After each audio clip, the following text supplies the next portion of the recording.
Good evening. I am Tony Dottino, and I am the founder of the USA Memory Championship, president of Dottino Consulting, and I've been studying the human brain now for more than 20 years. And I just continually read and update and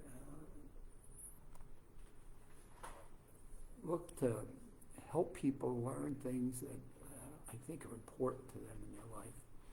And part of the work that we've done through the USA Memory Championship is assimilated what are things that are important to our brain health. And in our Maximum Memory Mastery online course, which we're thinking of now changing to Brain Power series, we learn about the different things that impact our ability to remain cognitively and mentally fit, and also that which enhances our physical well-being and our bodies and our physical state of being able to be active.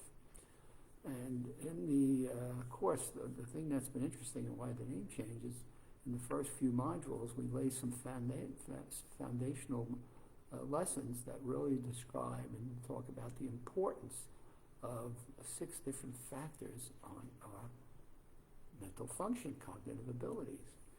And it's coming out more and more now. This is something we've studied for a good number of years. We've seen it for a good number of years, and it's kind of encouraging but disheartening that more and more university studies are now writing about it, they're publicizing it in their newsletters, and they talk about it.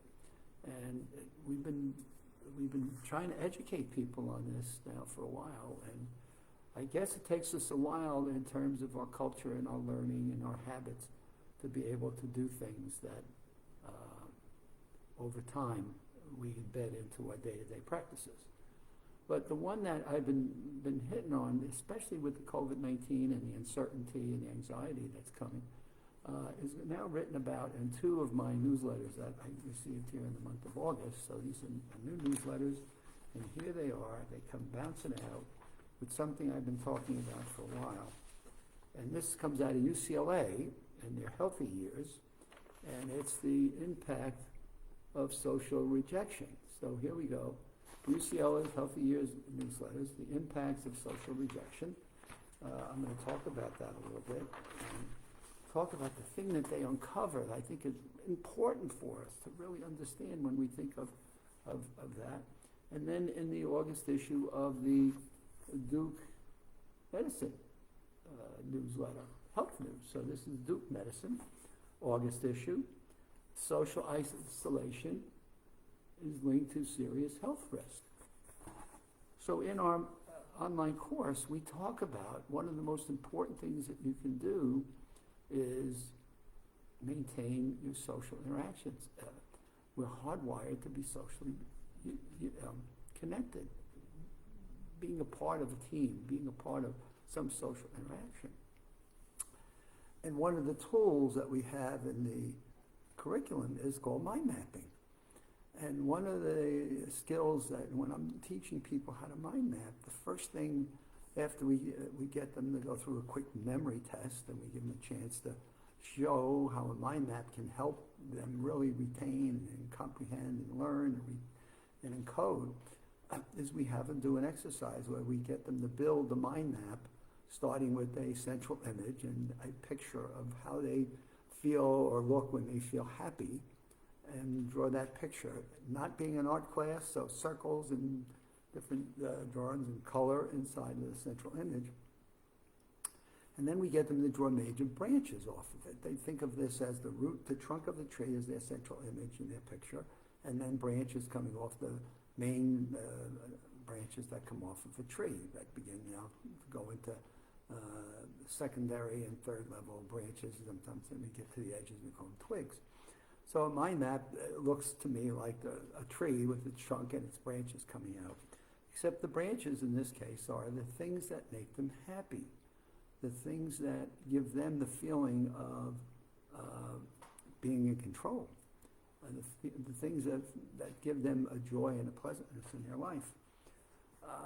The challenge we've got now is in the era that we're in now, it's going on 5-6 months, and uncertainty that populates over and over again, is what happens to people when we're in this social isolation role. So I just want to read to you a little bit so we can make sure that we distinguish between loneliness and isolation. Most people enjoy some alone time, but no one wants to be lonely or isolated.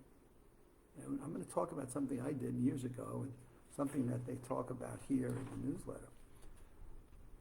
Loneliness is a feeling, so loneliness is being alone, regardless of the social contact.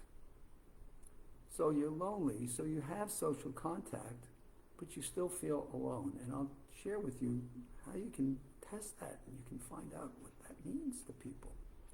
It comes back to even things I see in employee workshops. Social isolation is the lack of social connections. Isolation can lead to loneliness, while others can feel lonely without being isolated. So wow, we're in a loop here, but more than a third. So this is an interesting question. So let me throw it out to you. How many people do you think, people in the ages of 45 and older, people that are 45 and older, what percentage of people do you think feel lonely?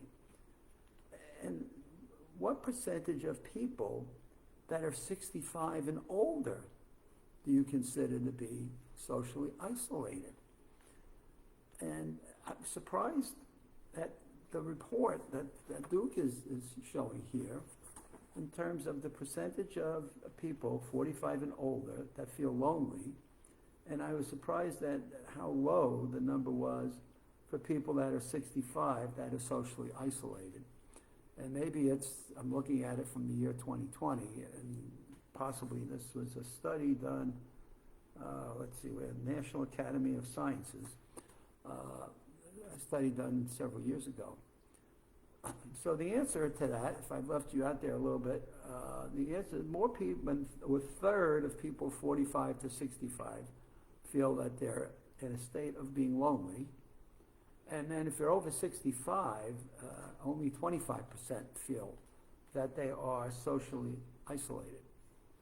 Now, what has this got to do with our maximum memory mastery? Well, we talk about the importance of social interaction, and we have several pieces within the training that we give that talk about one of the things you might want to do to enhance your social interactions is focus on just remembering people's names and faces. So we've got a whole lesson in there on names and faces.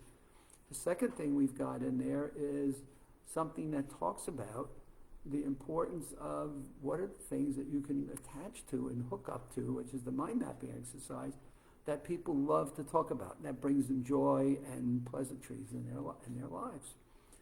And what are some of the social needs that they've got? And then what are some of the things that create this feeling of isolation?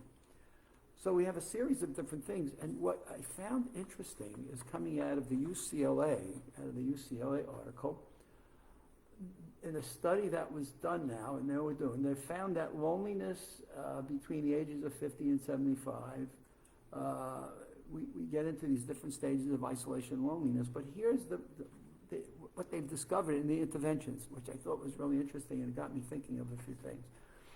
They recommended that to reduce loneliness,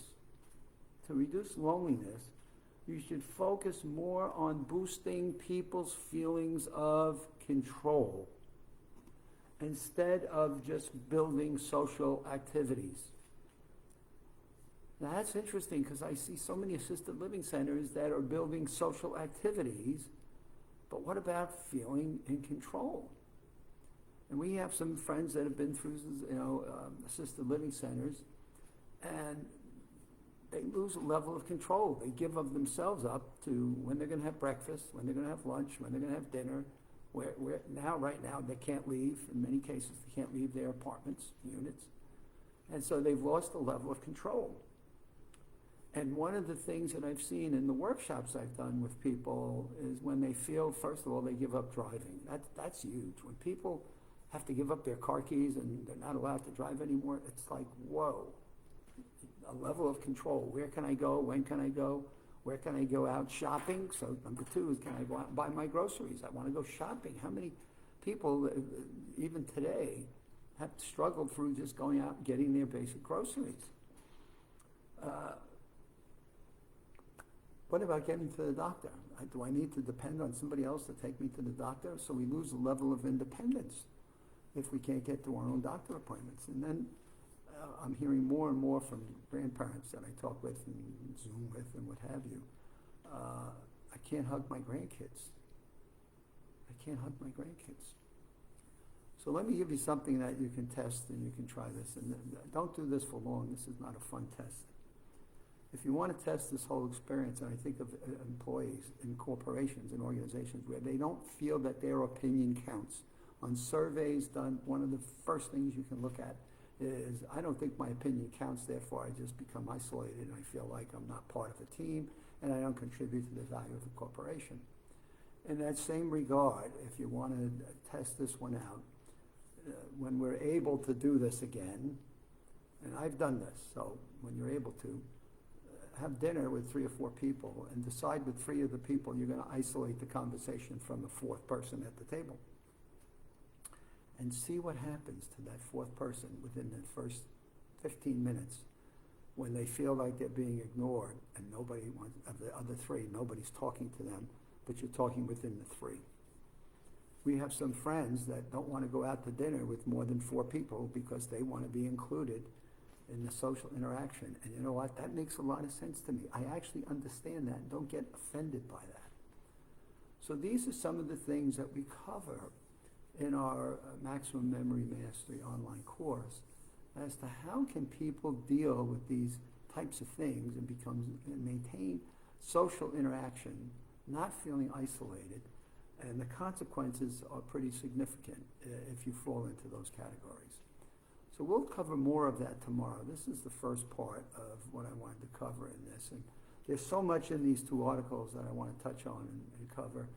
And then we'll talk about, on the weekend, this practice of what we call forgiveness. So, and how this relates to our mental health, our memories, our cognitive function.